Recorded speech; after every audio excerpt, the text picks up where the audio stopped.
Ayan, hello pong muli. Pagpalang araw pong muli. At ayan, dahil medyo mahina lang po yung ulan, ituloy na po natin yung part 2 ng ating pag-harvest. Mangangalakit na naman tayo. Ayan. Wala tayong videographer. Mahawa ka at baka umibon, sabihin ni ama. Ito naman po ang ating part 2, second batch ng ating pag-harvest. Ito na po yung bilog na variety. Bilog pa bilog. Yan, apak tayo dito sa ating bubong. At ito ititrim na rin po natin dahil lipas na yung kanyang pamumunga. Kaya pwede na natin siyang i-trim, bawasan. Yan. Oh, ayan po. Ayan po. So mag-harvest tayo dito. Ayan po yung ating mga blessings na ito yung isang variety po namin ng avocado, yung medyo maliliit na bilog. Diyan lang po kayo, panoorin niyo po ako hanggang sa dulo. At kung kayo po yung may mga comment and suggestion, ay i-comment nyo po dyan sa comment section. Ayan.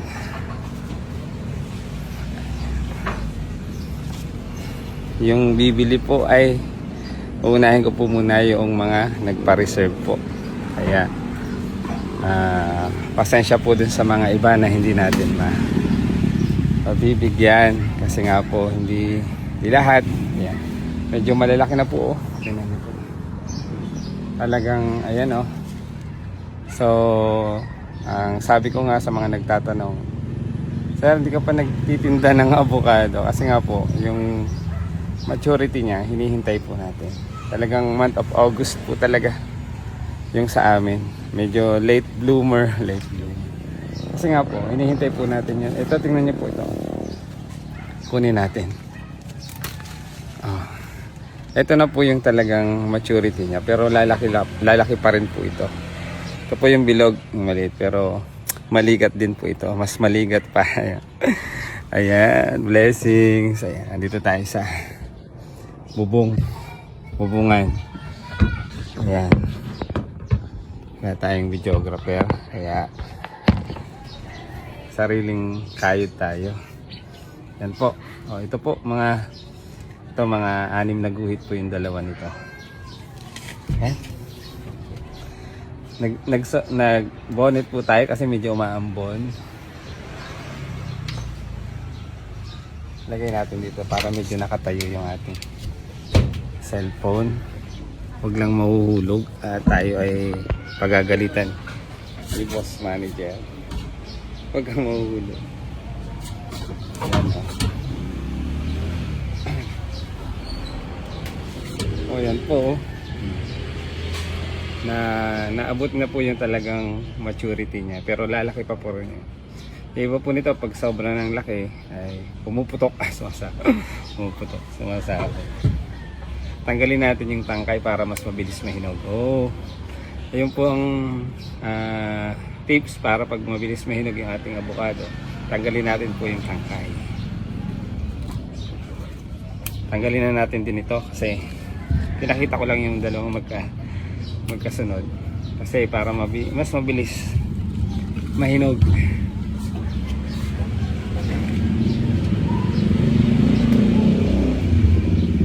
Yan yung iba po pagka ganito masyadong matured na, matigas, magulang, pumuputok, nababasag. Ito ay pang sarili na lang.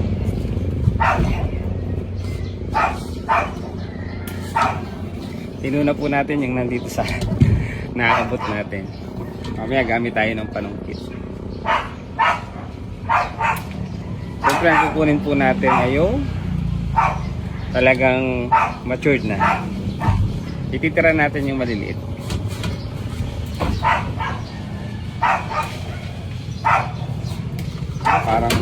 Parang pumipitas lang tayo ng dahan-dahan, oh. Ano, bilis mapuno.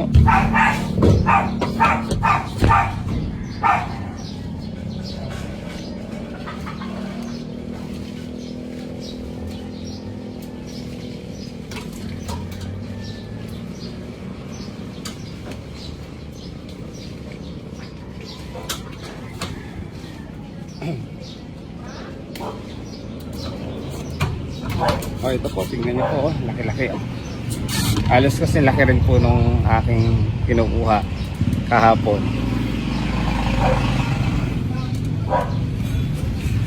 Ayan, dun sa live natin kahapon.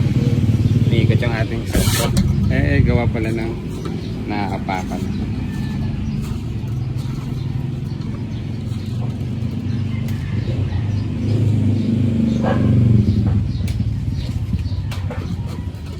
Tingnan nyo po.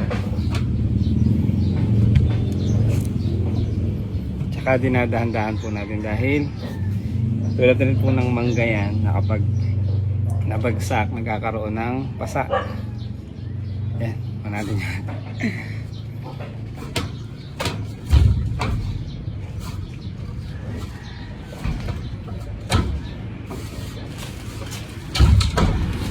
Yan lang po kayo.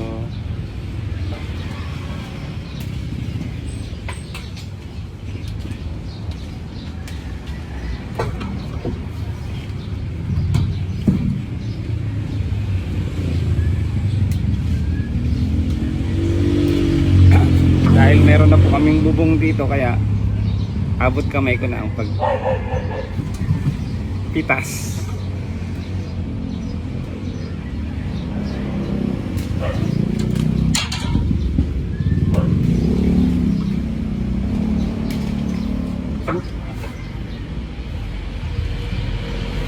Kung mamunga po talaga tong variety na bilog na to, yung medyo maliliit na bilog, dami. Siguro po nung mga nakakaraang mga taon, mga 3 sako pwedeng makuha dito nung hindi ko pa po pinuputol tong sanga na to. Nasisira po yung bubong namin kaya pinutol ko. Pinitin po natin.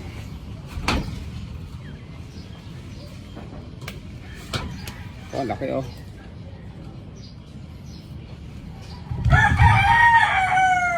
Awak tayo.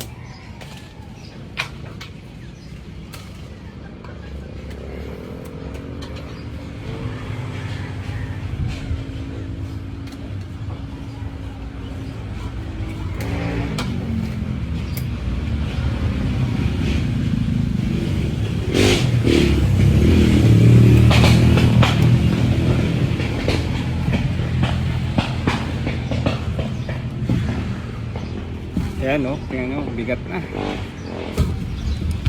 Tuloy natin.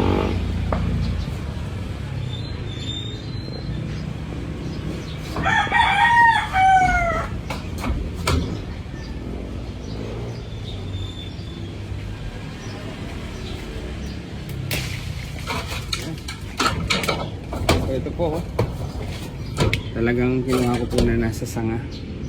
I love you. 3. Ayan po oh. Ayan. Isang piraso na lang po at 1 kilo to. Thank you Lord sa mga blessings.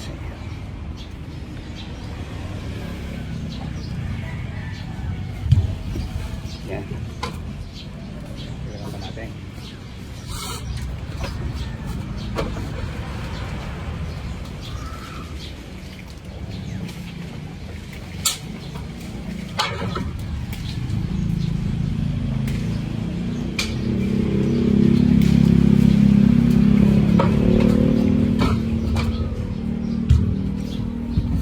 Ayan.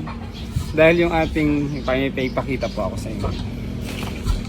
Dahil yung atin pong tawag dito lang po ay umaakyat ng umaakyat. Nandun na po siya sa mangga ngayon. Kaya mangpo. Tapak tayo na maayos nila. Oh, eto na po oh. Gulayan sa tahanan.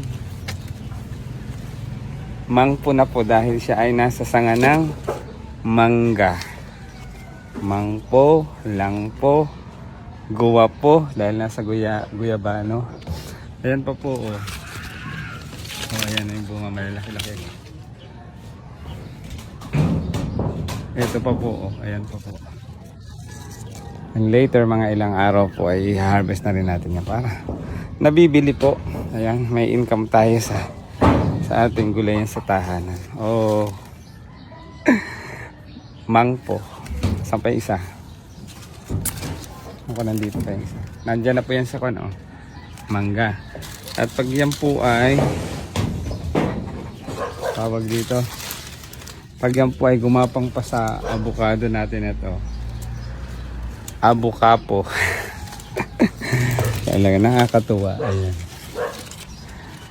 Ayan. Ayan pa po pala yung isa hinahanap ko. Ayan oh. Ang sipag mamunga talagang. Ano po kaya ang sikreto ni Maestro Panaderong Galagi? Pag nagtatanim po tayo ay may TLC. Ayan. Tender Love and Care. And ginagamitan ko po ng organic. Nandun po sa baba yung aking mga organic na fertilizer. Yung FFJ. Yung balat po ng mga papaya, balat ng saging o yung medyo na overripe na saging. Hindi ko po tinatapon yon, ibinababad ko po sa tubig at yung katas po nun, yun yung ginagamit kong pandilig. And later, abangan po natin yung lansones natin. 8 years na po siya. Baka mga next year o ngayong taon ay magbunga na po. Ayan, lalong nakakatuwang malaman kapag ganun po namumunga na yung ating pinaghirapan. Ayan, bawasan na natin to dahil ilitas na po yung kanyang pamumunga. I-trim na natin, bawasan na natin. Ayan, para hindi pumunta sa ating bubong. Ayan, yung first batch natin no, punong-puno po oh. Ayan, tatalian natin. Tatalian po natin para hindi mahirap ibaba. Ganyan tayo. Dapat gamitan natin ito. Sipag at saka ito dapat. Kasi kung bibirahin, bubuhatin ko po ito pababa ay mahirapan tayo. Kaya itali po natin na ganito. Oops!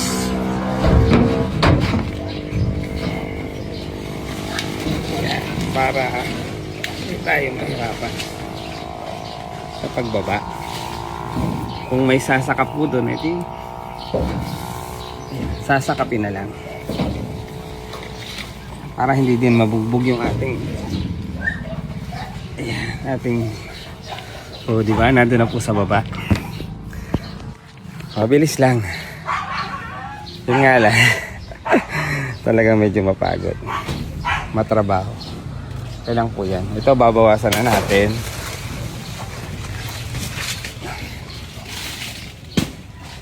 Kasi nga po, yung bubong ko naman po, yung bubong namin naman po ang sisirain. So, pasensya na po punong avocado. Yan. Kapag pumalakas ang hangin, baka madali naman po yung sanipa ng aming bubong. Yan. Kaya po, ayan. Kasi po pag mahangin, maraming dahon, gaganon po yan. Ayan. So, madadali yung ating tawag dito. Madadali po yung aming bubong. Ayan, ilang taon pa lang naman po napapaayos yan. Kaya, ayan, tingnan nyo po, ang daming dahon. Kaya, after harvest, ayan, i-trim na ulit na. Para po, kaya mawalisan ko lang din yan, oh. Sisirain po yan yung ating bubong pagka nagkataon. Ayan, so itutuloy ko po yung aking reels and video.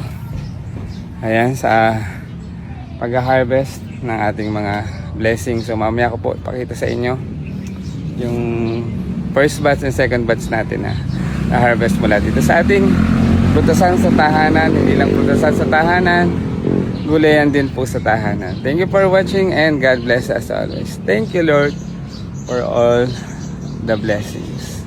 Ingat po tayo palagi and God bless us always.